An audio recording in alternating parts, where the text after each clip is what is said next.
Thanks everybody for being here today. It's a beautiful afternoon in Chesterfield. The sun's shining and the leaves are falling, and I don't know about you, but that certainly has the feel of fall in the air and what comes with fall, but thinking about some of the seasonal illnesses that accompany fall. And so that's what we're going to talk about today is some of the common sense things that we know that we need to do to keep our immune systems healthy, but also how to use nutrition to keep ourselves healthy. And, you know, if you turn on the news right now, there's an awful lot in there that's giving us hints and ideas and reminding us about our immunity. And, you know, I was in the car with my boys this morning getting ready to go to school and turn on the radio, and the first word that you hear is Ebola. You know, and my 8-year-old wants to know, why is everybody talking about Ebola? And, you know, the media is very focused on Ebola right now, and they're really, honestly, they're capitalizing and sensationalizing on our fear of the unknown. And so they're keeping us engaged by making us desperate for more information and hungry for what they have to provide for us. But what I want to remind you is this isn't the first time we've heard about Ebola. If you're looking at your screen, the Newsweek cover article there, that's not from recent times. That's actually from 1995. So, you know, as scary as it is, as much hype and hysteria as the media is presenting, we survived it before, and, you know, we want to keep everything in perspective. And so much less fascinating, but seasonal illnesses are much more prevalent and more imminent for all of us. You know, just a few reality checks here is that the U.S. will experience more than 50 million cases of flu and more than 1 billion colds this year. And I got to be honest with you, I've already had one of them. It snuck up on me unexpectedly. So, you know, these common infectious illnesses, they don't necessarily invoke fear, but that's because we're so familiar with them. And we also mitigate that concern with the understanding that there are things that we can do individually to support our immune systems and decrease our susceptibility to these seasonal maladies. You know, I find it interesting that more people go to the emergency room for upper respiratory infections than for chest pain or broken bones. So it's definitely something we need to keep in mind and be aware of and take action to improve our immune health. So before we can really begin to understand how to support our immune function, it helps to become familiar with the actual physiology of the immune system. And I can tell you, you know, the immune system is complex. It's far too complex for anything that we can discuss and get a complete understanding of in 15 minutes. But it's an elaborate network of, as you can see, various types of cells and tissues and organs, and these all work together in a symphony to protect our body from outside invaders. And you know, those invaders, there's a myriad of agents that are continuously attacking us, and not just viruses and bacteria that we're familiar with, but also carcinogens, fungus, pollution. It's our immune system that fights off those pollution, parasites, toxins, and the other pathogens that we come in contact with on a daily basis. So our immune system has a huge responsibility, and it's not only protecting us from seasonal illnesses, but it's also protecting us from chronic health conditions and, like we're hearing, the fear-inducing outbreaks. So what I'm saying here is it's the same immune system that defends against seasonal illnesses also protects us from the dreadful and debilitating long-term conditions that we're all too familiar with in our family histories. So we easily understand the significance and importance of supporting our immune function as it relates to short-term infectious illnesses, because that's a very measurable type of sickness. You know, if someone in our family gets sick and we don't, then we can say, you know, we have that assumption that our immune system fought off that pathogen and protected us from it. But it's imperative to understand that a strong immune system is your primary defense against chronic conditions. We've discussed quite a bit about inflammation on previous webinars, but inflammation is an immune response, and it's known to be a very important underlying factor in many chronic health conditions, including diabetes, cardiovascular disease, and autoimmune disorders. So your daily nutrition and lifestyle choices your epigenetic factors that are at work, not only work together to keep you healthy throughout the cold and flu season, but they also act cumulatively in the long term to support your wellness and prevention. And so, like many other physiological systems, your immune system can either be underactive or overactive. When the immune system is suppressed, we become more vulnerable to viral and bacterial infections, or those types of seasonal illnesses that we know are coming. But conversely, when the immune system is overactive, that's when autoimmune disorders start to emerge. And an autoimmune disorder, that occurs when the body's immune system gets confused and actually attacks and destroys healthy body tissue by mistake. And some of these types of conditions would include inflammatory bowel disease, rheumatoid arthritis, psoriasis, and even diabetes. Type 1 diabetes is an autoimmune disorder. So it's important that we find that happy medium, that we figure out how to keep our immune systems balanced and functioning within the ideal range. And this is a little bit where I talk about the common sense comes into play. You can do something about that right now. Some of the things, the common steps that you need to be aware of is wash your hands frequently. I can't, as a mom, that's one of the first things that comes out of my mouth when I see my kids or when they come in from outside is wash your hands. As a former, public health official, that was a very, very prominent area that we promoted and educated people on. And you think, as simple as it is, it's the number one thing you can do to prevent the spread of communicable diseases. Number 2, get enough sleep. We all need more sleep, but research has identified that irregular sleep and wake patterns are correlated with increases in gene activity that suppress immunity and promote inflammation. So does that sound like epigenetics to anybody? We're talking about gene activity, increasing gene activity. So sleep has some epigenetic mechanisms of action at play. Another thing you can do, of course, I'm going to talk about exercise. You know I'm not going to avoid that one. Never mind that it is just good for you, but moderate exercise has been linked to lower incidences of respiratory infections. It helps to circulate white blood cells and antibodies to fight off those invaders. So get out and get moving, get some fresh air. Stress. We all need to reduce stress, no doubt about that.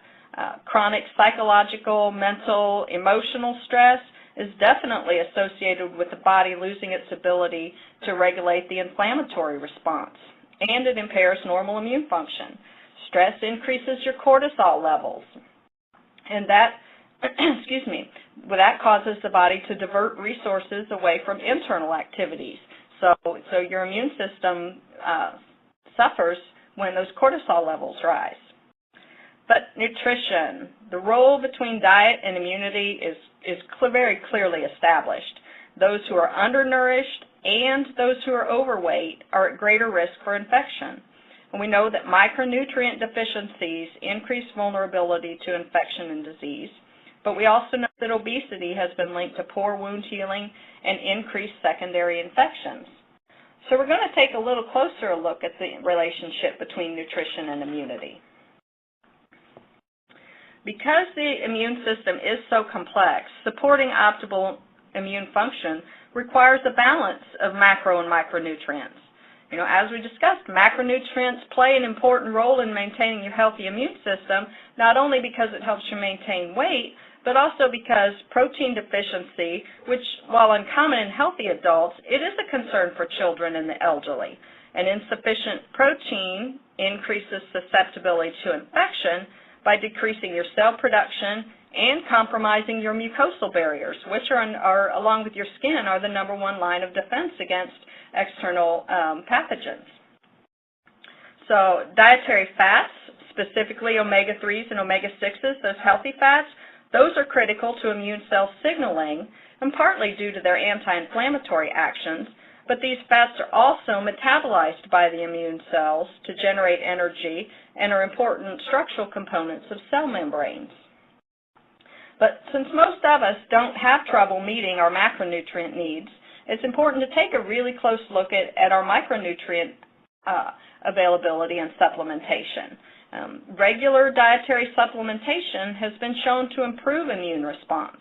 So in contrast, we all know those people who, when they feel a little scratchy throat or feel a case of the sniffles coming on, they run and take mega doses of vitamin C or zinc or other vitamins or minerals.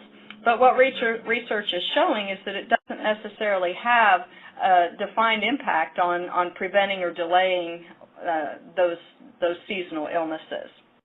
So there are a number of micronutrients that have been shown to support immune function, and we're going to take a look at a few of those here very quickly. Obviously, lunasin. Lunasin research is exploding with new health benefits associated with immunity.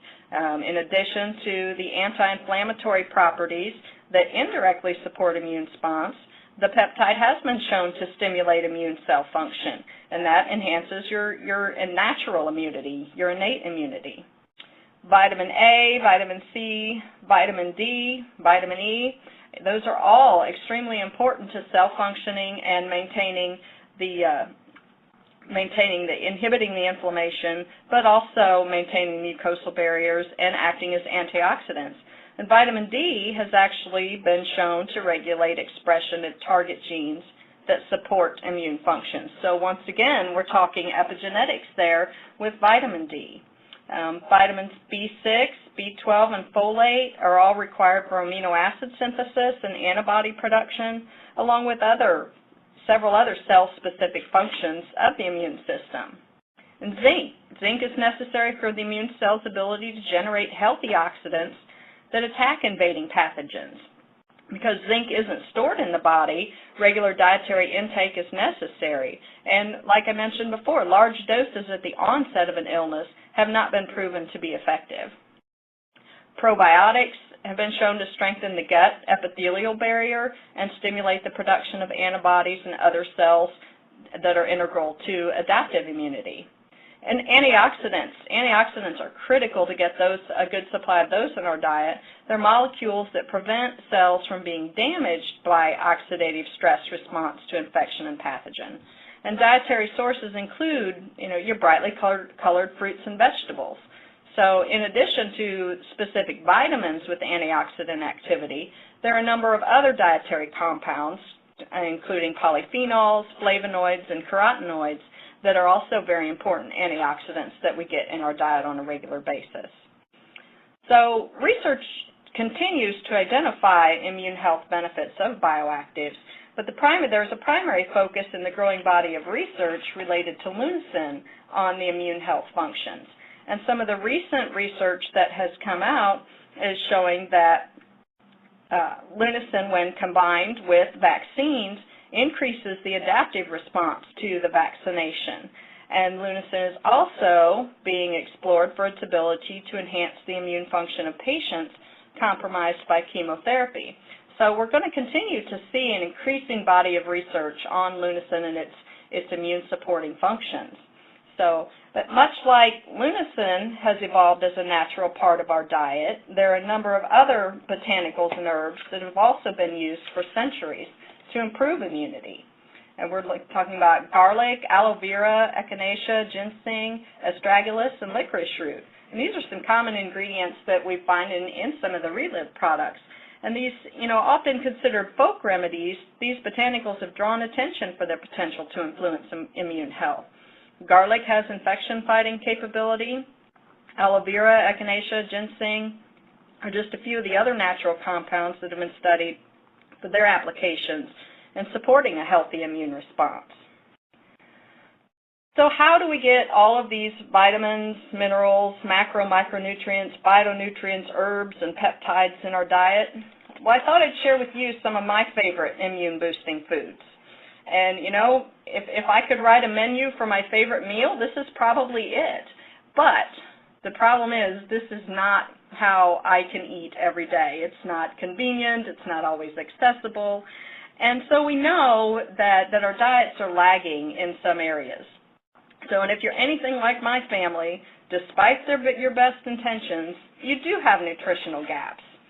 And I'll be honest with you, right here, this is my family's idea of immune-boosting foods.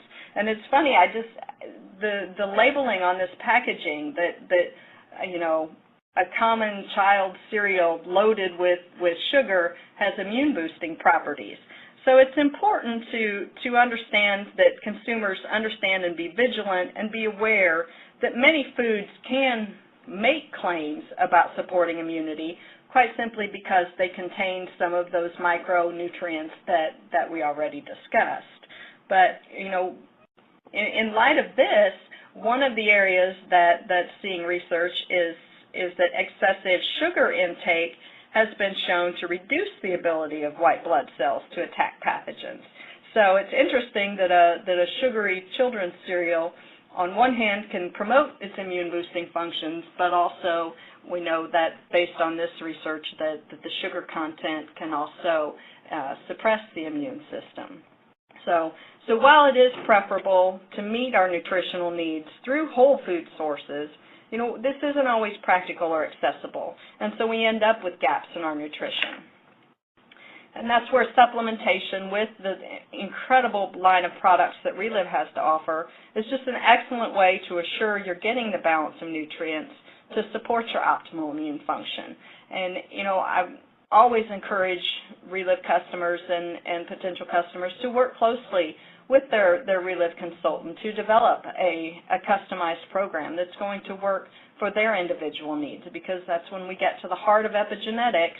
We understand that we do each have individual nutrient needs, and so your product, your supplementation line is going to need to be customized for you as an individual. So we want to wish everybody a happy fall and hope that as we continue into the fall season and the holidays that you do stay healthy, that you can implement some of those strategies to maintain and support your immune system, and use the Reliv products to help complement those efforts. So thanks for being with us today.